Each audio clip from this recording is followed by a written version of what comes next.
Okay, well, again, it's my pleasure to welcome all of you today for today's summer webinar series. We have two excellent panels of speakers lined up. Thank you, Kara, very much for playing a major role in helping to facilitate this gathering today. We have first on the first panel dealing with tax credits for, I believe, primarily beginning farmers, but I could be wrong about that. We have three excellent speakers: Jenny Heck from Minnesota, Jill Work from Missouri, and Samantha Smith from Nebraska. So without further ado, I would ask each of you to speak in any order which you would like, and maybe just say a little bit about yourselves in starting your presentation.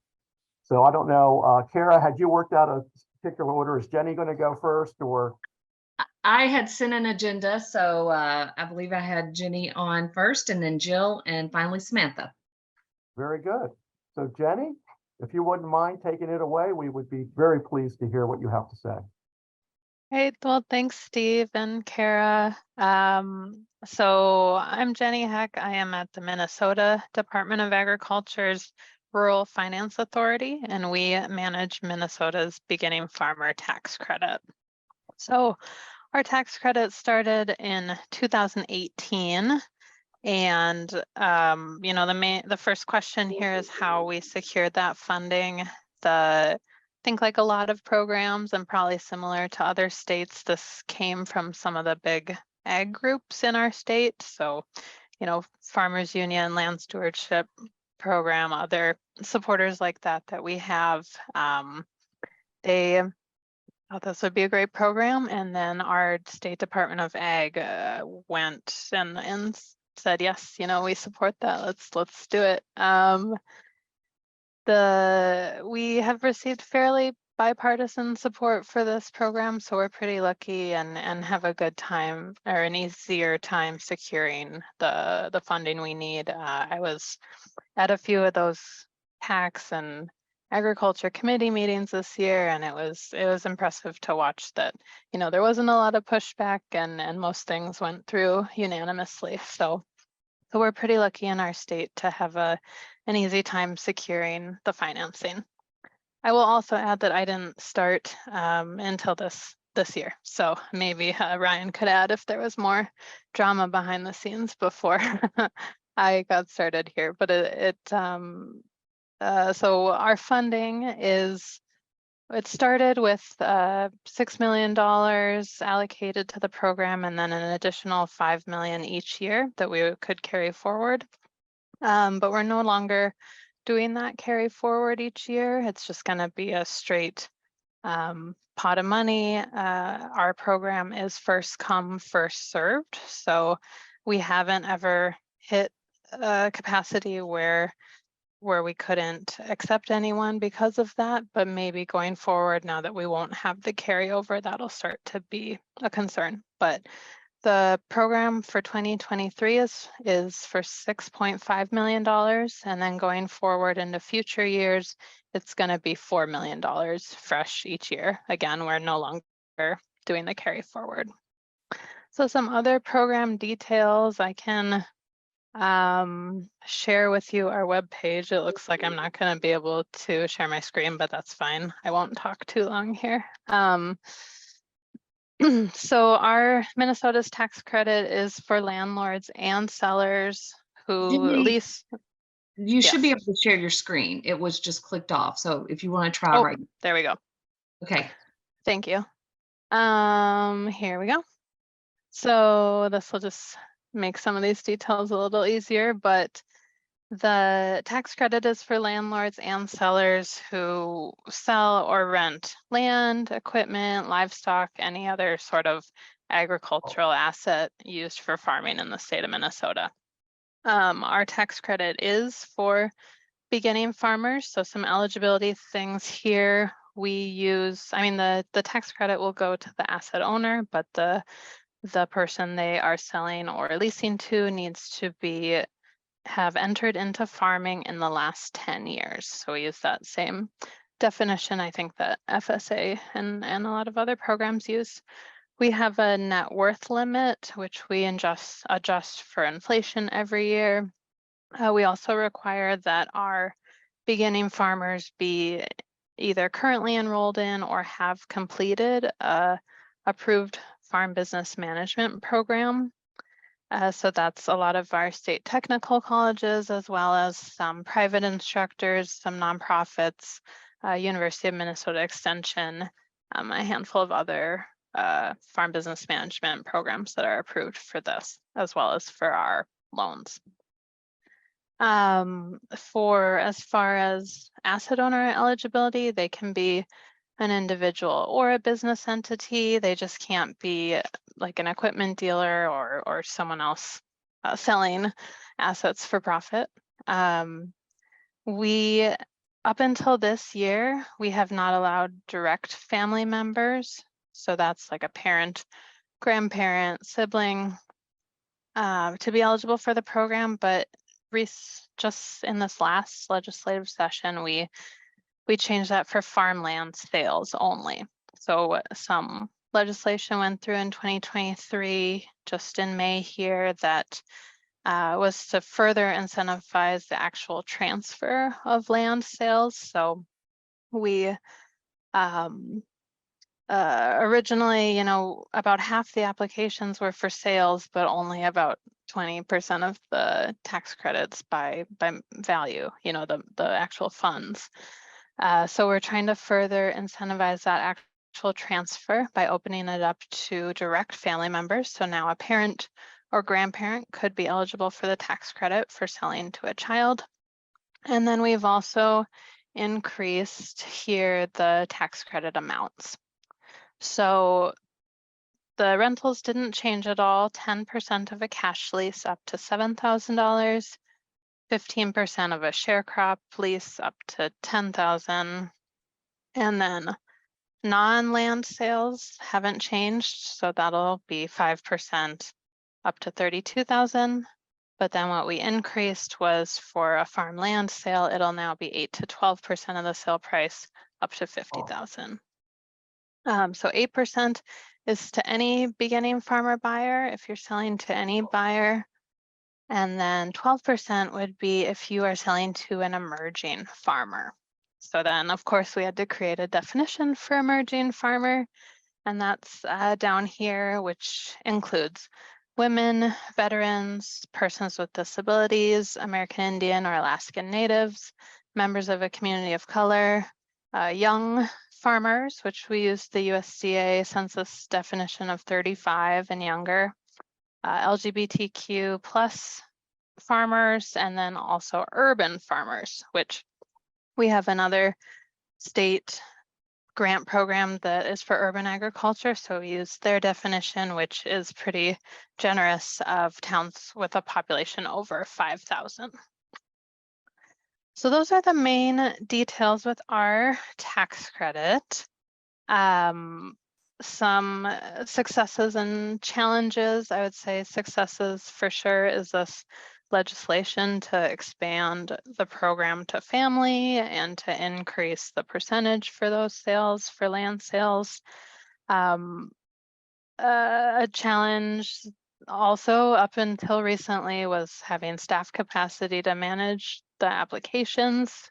This is one of our most popular programs at MDA. We get, hundreds of applications, as I'm sure all your states do too. And we didn't have anyone dedicated to administer those applications until this fall when they hired me. So Ryan and our other loan officers were just kind of doing it in their spare time. So that's another success. And then I think another thing that we could always work on is outreach and equity, and make sure we're reaching out to farmers all around the state.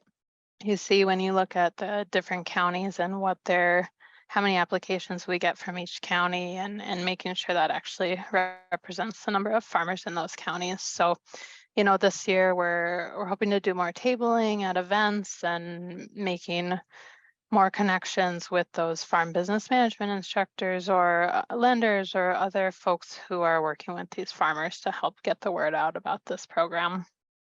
So that is kind of Minnesota's tax credit in a nutshell. I'd be happy to answer any other questions in a bit, but I can kick it off to the next state here. Very good. We probably have time for a couple of questions for Jenny. Anybody have a question? All right, well, folks are still thinking about questions. We're going to have a Q&A session at the end of the panel. Yeah. So.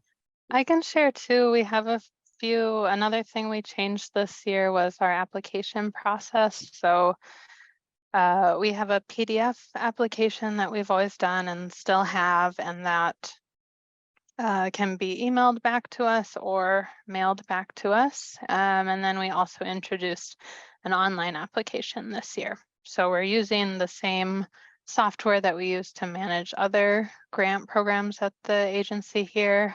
So that's keeps it easy, but it's a good way to get those applications back to, and another change we made this year to keep things more streamlined, hopefully, as they come in. Reviewing less handwritten applications and more digital ones is always helpful. Great, thank you, Jenny. Is there a question for Jenny? Seeing none, Jill, you are up. Hi, everyone. I've already introduced myself, but Missouri Ag and Small Business Development Authority, we call MASBDA, and I put the website in the chat so you could refer to that if you'd like. But we are quasi-government, so all of our commissioners are governor appointed, Senate confirmed. So we have a board of 8 with the director of the Department of Agriculture being ex officio. We meet on a monthly basis, so they review and approve all of our applications, and we have loan programs, tax credits, loan guarantees, and grant programs. So I'm going to go over our tax credit programs. These go through legislature, and generally speaking, they are extended with a sunset date every 5 or so years. We did go 1 year without them being renewed due to some legislative game playing that took place, and our tax credits got caught up in the Ag Omnibus bill and did not pass the first year. And then the governor called a special session due to the tax credits and the importance of them. And we got them passed then in special session. So some of them we're having to do some rule changes with and things like that, but I'll give you kind of a brief overview of each of our tax credit programs, and then we can answer questions at the end. The first one is our Agricultural Products Utilization Contributor Tax Credit Program. We apparently like long names, but this is where the authority is actually granted the ability to sell tax credits for 100% to for a contribution to a person, partnership, LLC, or other entity. And the purpose of this is it's just kind of a way for someone who is passionate about agriculture to divert their tax funds to us. And then we do value-added grants with that money. So we have a pool of money that can only get up to a certain amount. And that comes from the selling of the tax credits. And then that money is then used to further benefit agriculture through the value-added grant process. So it's a little bit unique, but this program was extremely popular back before the federal tax law change. When the federal tax law changed back in maybe 2019 or something like that, it has not been as popular because people like to use the contribution portion as a federal tax deduction, which they cannot do anymore. And so we have not sold as many, but we do have contributors who just buy on a regular basis. So then we have our New Generation Cooperative Incentive Tax Credit Program. And these are tax credits that are used to induce producer investment in new generation processing entities that process ag commodities and agricultural products into value-added goods. So the idea of this, it needs to provide substantial benefit to Missouri ag and then create jobs for Missouri. So this was used heavily back in the biodiesel and ethanol plant phase. So the tax credits go to investors. So the project has to be 51% producer owned and operated. And the amount of the tax credit that can be issued to a member is 50% of their cash investment up to $15,000. So this is one that in more recent years, we've seen some biochar products or projects come through with processing facilities being built. Sometimes it's an expansion to an existing facility. Sometimes it's a soybean crush facility. There's just several different things that this program has been used for. Next, we have our family farm breeding livestock tax credit. And this is actually a tax credit that goes to the lender. So the tax credit goes to the bank. So in order to participate in the program, a small farmer has to get approval from a qualified lender for a loan for breeding livestock. And in lieu of the first year's interest on that loan, the lender gets a tax credit. So the bank is issued a tax credit after the first year on the interest that would be owed on that. So it just allows the producer to have more cash in their pockets for operations. This one is pretty heavily utilized. We did recently get the definition of small farmer changed. A small farmer who is a Missouri resident who has less than 500,000 in gross agricultural sales per year. That was actually 250,000 and just got changed in the special session to 500,000, trying to make it so it's more, well, it's trying to update the program so that people can actually use it. And then there's a cutoff for the maximum eligible loan. It cannot exceed 90% of the cost of the purchase for the breeding livestock. And there's a maximum amount for the loan for each type of livestock. So beef cattle is 150,000, dairy cattle is 150,000, sheep and goats is 60,000, and swine 70,000. And I would say the majority of the time that you see this is for sheep or sheep, goats, or cattle. So just recently, legislature created the exact same, they mocked the family farm breeding livestock tax credit program and created specialty agricultural crops tax credit program. So this one won't be eligible for use until the rules have been filed and approved, which is quite the process. So by this fall, this one will be eligible for use. So we'll see how the program goes over. But our specialty crop definition would mimic USDA's. So then last but not least, we have our meat processing facility tax investment tax credit program. And this was to stimulate investment in meat processing and was created in 2017. So for each tax year, a taxpayer can claim this tax credit for meat processing modernization or expansion at their meat processing facility. The tax credit is equal to 25% of the amount the taxpayer paid in the tax year for modernization or expansion, up to $75,000 per year. And this tax credit is non-refundable and can be carried forward for 4 years. If 2 or more taxpayers own the facility, each may claim a credit in proportion with their ownership percentage. This is one that has been very popular, and a lot of the meat processing facilities do come back and use this on an annual basis to make expansions or purchase new equipment. So that is the summary for Missouri's tax credit programs for agriculture. And I'm happy to take any questions, but I think we can do that at the end after the next person speaks or whatever's appropriate. Steve, I'll hand it back over to you. Very good, Jill. Thank you so much. I did not realize how extensively Missouri was using tax credits for various agricultural economic development purposes. That's just terrific. Questions for Jill? Great presentation, Jill and Jenny. Enjoyed both. Curious, you said on the meat processors coming back repeated years. Do you all have any lifetime limits on what they can receive?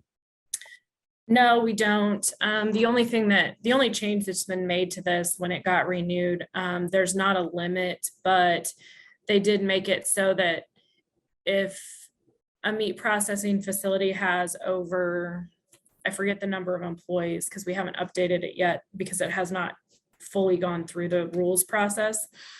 But if it has more than like 250 employees, it wouldn't be eligible because we were just noticing that I mean, I'm in an ag friendly space, so like the Cargills of the world don't need our tax credit, but they would use it.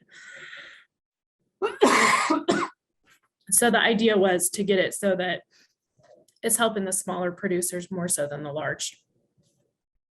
It's understandable, and I'll try to remember that. Some of my comments later with Kentucky's. That's very good. Glad to hear that both states are doing it. Thank you. Yeah. Other questions for Jill while they're fresh in your mind? Well, hearing none, thanks again, Jill. Let's move over to the final panelist on tax credits, Samantha Smith. Samantha, please take it Hello. away. Okay, so I'm our program administrator through the Nebraska Department of Agriculture, like I said. So I manage our Beginning Farmer Tax Credit Act. It was passed originally in 1999. So we've had it for quite a while. I will say, just want to preface that a lot of what I tell you today is going to be changing just due to some legislature that did just pass. So we actually have a board meeting on Thursday this week to kind of address how we're gonna deal with these changes and kind of come up with some new policy. But for now, it's very similar to Minnesota, I will say. We do not currently have a cap on the tax credits that we give, but with the new legislature, they did just add a cap. So we've never gotten close to, I mean, we have gotten close. So the most we've done in tax credits, I want to say, was 1.9 million.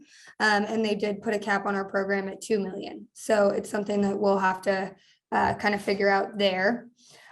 What our program essentially does, pretty similar to Minnesota, you rent land from older farmer or rancher. It's a 3-year lease to be a part of this program. The tax credit is a 10% cash rent or 15% of the owner's share of a share crop. The beginning farmer can get a personal property tax exemption valued up to $100,000 annually, and they can use that all 3 years.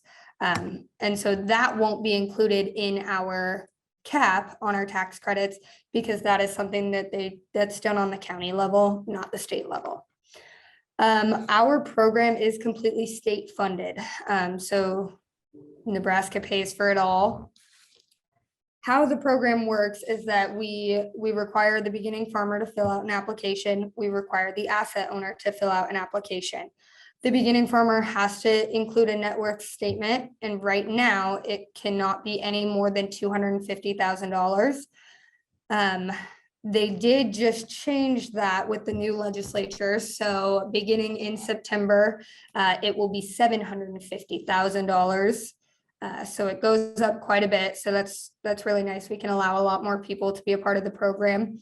And on October 1st annually, we do adjust it for inflation. So the beginning farmer has to include their net worth statement, a projected cash flow analysis. With that, they do have to provide how they're going to fund their operation, whether they have a line of credit or an operating loan, whatever it may be. They have to, the board wants to see that before they would approve it.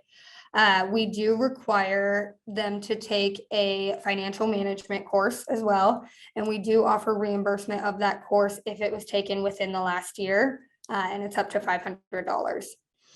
We do also require a nutrient management plan and a soil conservation plan as well. And then they do need to address machinery needs, how they're doing that. A lot of our beginning farmers do rent their machinery as well, but about 80% of our applications are for cropland, but there is some for machinery as well. The asset owner, they have to provide a cash equivalent statement, which is essentially will put a value to their share of the share crop. So it's only required if the lease is a share crop. And then we do allow related beginning farmer and asset owners. They do have to, if they're related, if it's aunt, uncle, mom, dad, grandma, grandpa, whatever it may be, they have to take a training session on succession planning. So we work with a group called Legal Aid of Nebraska, and they have a couple attorneys and financial counselors, and they will put on these workshops. So a lot of our beginning farmers and their asset owner will go to that for their succession planning workshop. And then they do have to provide a written succession plan as well. As far as the program goes, we've done 18 million in tax credits up until last year.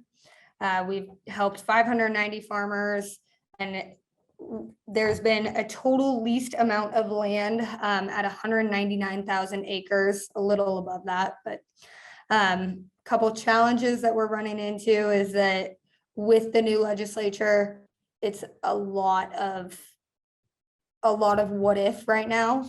We're hoping to get a lot more clarity on Thursday when we have our meeting with the board of directors. And I also invited the senator who introduced this bill, and he has said he will attend the meeting as well, just so we can kind of get some intent on what he meant when he wrote the bill. And then we are not getting as many applications as we used to. From 2018 to 2021, we had anywhere from 57 to 98 applications per year. And in 2022, we only had 29 applications total. So we're trying to get the word out, some of those outreach, things like that. We're trying to work on that and figure out how we can get more applications to come in. I think with us raising that net worth limit to 750,000, I think that'll open the gates for a lot more people. And then also within that bill, they took out any sort of like pension, retirement, any sort of those savings accounts that you can't really get to right away. We took that away from our net worth. So those will not count at all. So that's kind of all I've got. Samantha, thank you very much. That was very informative. And it's interesting to see the evolution of programs as they work through the state legislature. We all deal with that in various ways, various programs, seemingly endlessly. Mhm. Are there questions for Samantha?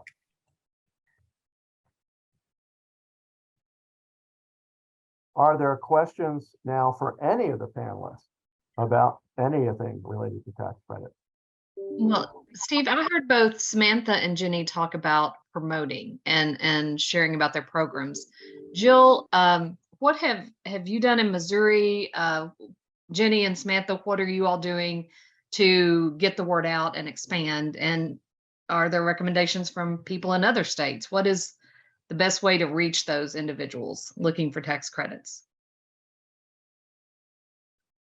I'll address this first from my perspective.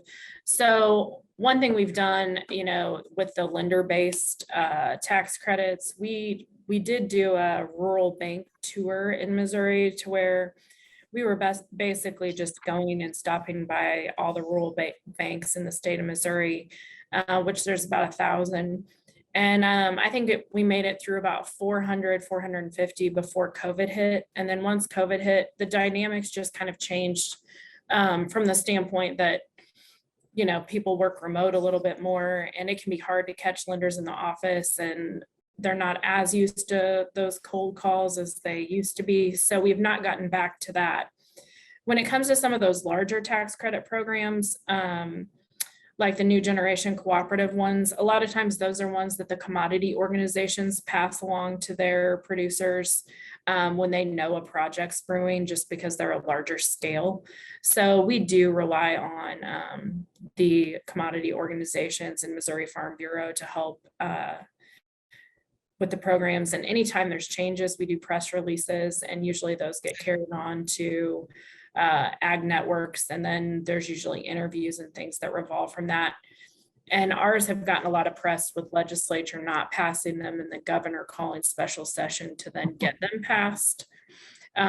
So ours probably don't have a lot of extra beyond that. And just for the record, other than this, like our organization is gets no general revenue. So we're basically fee-based. So, us continuing and operating is based off the fees we collect from these tax credits and all the other programs we have, or issuance fees and things like that.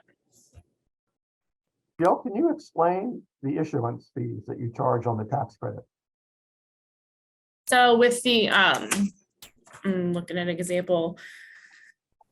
So with the meat processing tax credit, so that's the ones for expansion, we do a $100 application fee, and then we do a 3% issuance fee. So depending on how much we're issuing the tax credit for, they'll pay us a fee of 3% of whatever that is. So that's something that's somewhat common with our tax credit programs. Who is they that's paying the 3% fee? The meat processor. Okay.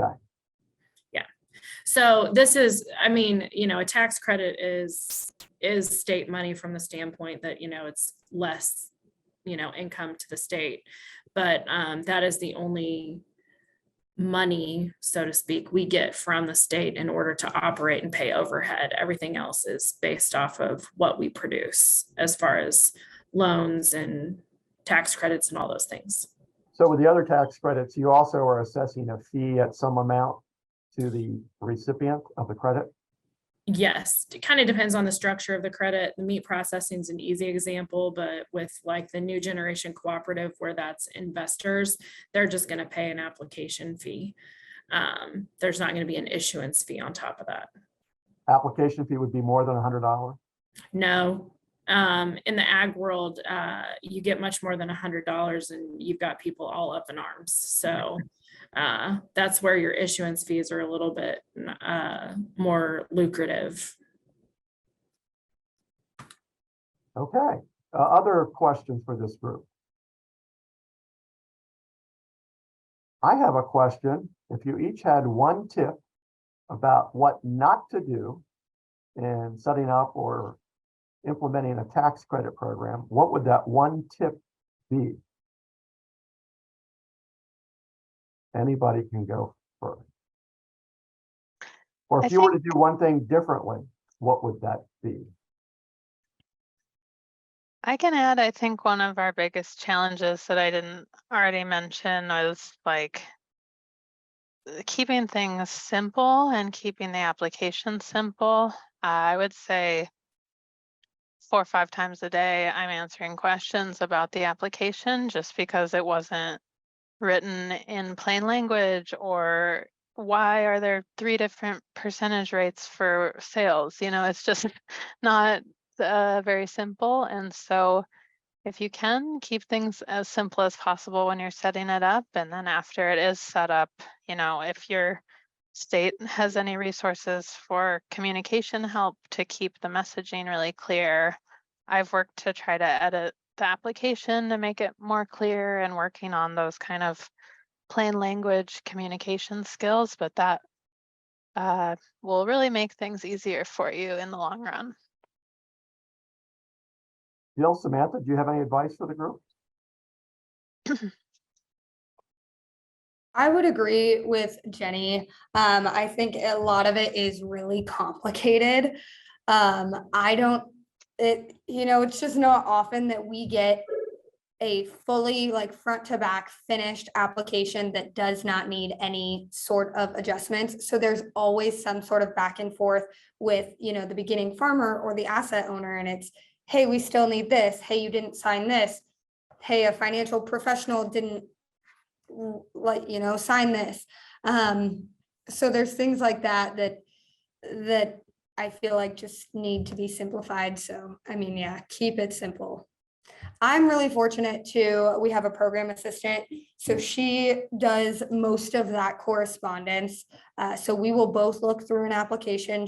I'll look at it, she'll look at it, and then we'll compare our notes and see what one of us may have missed.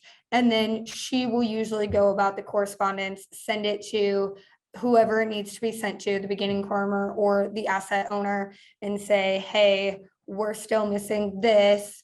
Our next board meeting is scheduled for this date. If you get it to us by this date, then we'll present it to the board. So it's really nice having that other person, but yeah, simplicity would go a long way. Great, and that does raise a question. Now, Jill, you're about to make a comment, but in terms of staffing for your tax credit programs, what do each of the 3 states have by the way of a staffing complement? So for Missouri, we have a total of 4 staff. That includes me, but I divide my time between the 2 divisions. So 3 staff, an accountant, and then 2 ag loan officers. So it's pretty small staff. And I think that Samantha and Jenny, I mean, keeping it simple is probably key. I also think though that a lot of times when we're dealing with farmers, they're multitasking and they're not good at the paperwork always. So I don't even know if simplifying it would actually get us where we want to be. I was thinking of it more from, ours is so legislatively driven that I'm always thinking about making sure these people are, the legislators are educated on agriculture, because they just don't understand. And we have a lot of reporting requirements. So we do a 3-year follow-up to see how many jobs have been added, how many more pounds of meat they're processing and things like that. So then we have to report back to legislature the economic development value every year. So several factors. Jill, well, you've all 3 talked about keeping it simple, but Jenny, in the beginning, you mentioned you all have launched an online application. Have you found that has been helpful? Do you find that people want to use it? And also, what program, is it an existing program you used or did you design it in-house? And Samantha, you and Jill use online. Yeah. know that's. So we have definitely seen some people interested in it, way more beginning farmers than asset owners, but that's maybe to be expected. So we used a software we already had, which we use for the other grants at the agency. It's called Foundant. And the farmer does need to create an account in advance, which is maybe not simplifying things. And then they can fill out their application, save a draft, all that kind of stuff. So I think that's helpful for people who are comfortable on the computer. And I'm sure we'll continue to get more people once that catches on. We just launched it this year. The other applications are via email, so I can still, they're easy to manage on the computer. And then as far as staffing in Minnesota, we get around 1,000 applications a year, usually 650 asset owners and maybe around 400 beginning farmers. So, and then it's just me doing the program now, and it's about half of my job. I also do a couple other smaller programs. So that's our staffing, and it's fairly manageable. We changed the deadlines around, so to hopefully we had them all due in November, and then so most people don't submit until the end of October.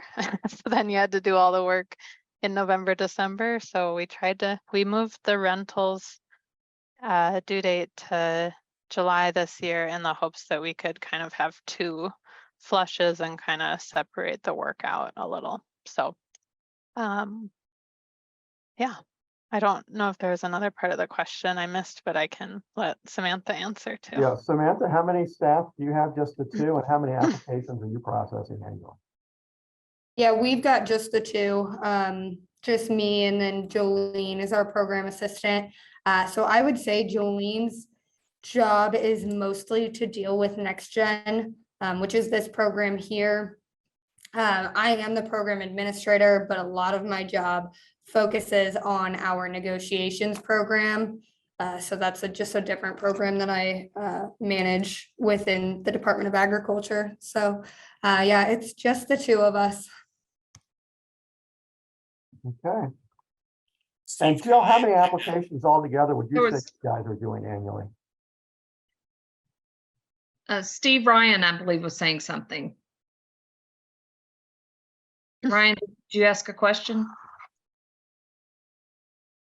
Oh, maybe not. Steve, I'm sorry, you asked about volume of applications. Is Yeah. that- Okay.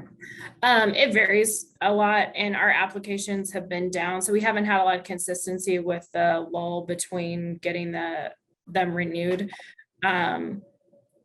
So what I always say is it's kind of a cycle actually. And it goes with the idea that, you know, in agriculture, you've got your droughts and your floods and your low commodity or high commodity prices. And so you kind of see over a 10-year span, because ours have been around for over 20 years, most of them, except for the newly created.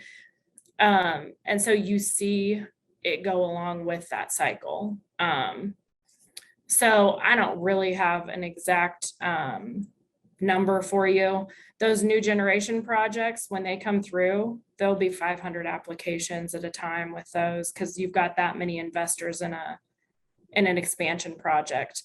So you may only have 2 of those a year, or you might not have any, depending on what's going on. What we noticed was when COVID came, all of a sudden people got real creative again. They'd kind of gotten complacent with what was going on. And then all of a sudden it was like, we need our own processing in Missouri. So I think we went from having no new generation cooperative applications to having 11 projects pending. And 11 projects pending could mean, you know, that times 100 investors. So I'd say half of those actually finished what they started. And just out of curiosity, I know you have a number of other loan and other programs. Roughly what percentage of all of your programs do the tax credit programs comprise? So I'm always more income based. So thinking about not having the general revenue. So the tax credits make up the majority of our income. And part of that is because the ag product tax credits that I talked about first, that are just contributors wanting to divert their tax dollars to agriculture, those go to value added grants. And we get 10% admin on the grants that we issue. So the tax credits and grants make up probably 80% of our income. Interesting. And I know Minnesota has a vast suite of programming, so I'm not going to ask Jenny that question. And Samantha, you're with the Department of Agriculture, not with Dudley's organization, correct? Correct. So, okay. Are there other questions for this excellent panel?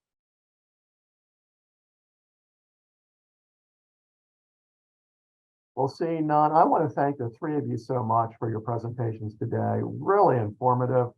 I know we're going to have some interesting follow-up discussions in Raleigh with those of you that are going to be there. Hopefully some of you can join us in October. So thank you so much again.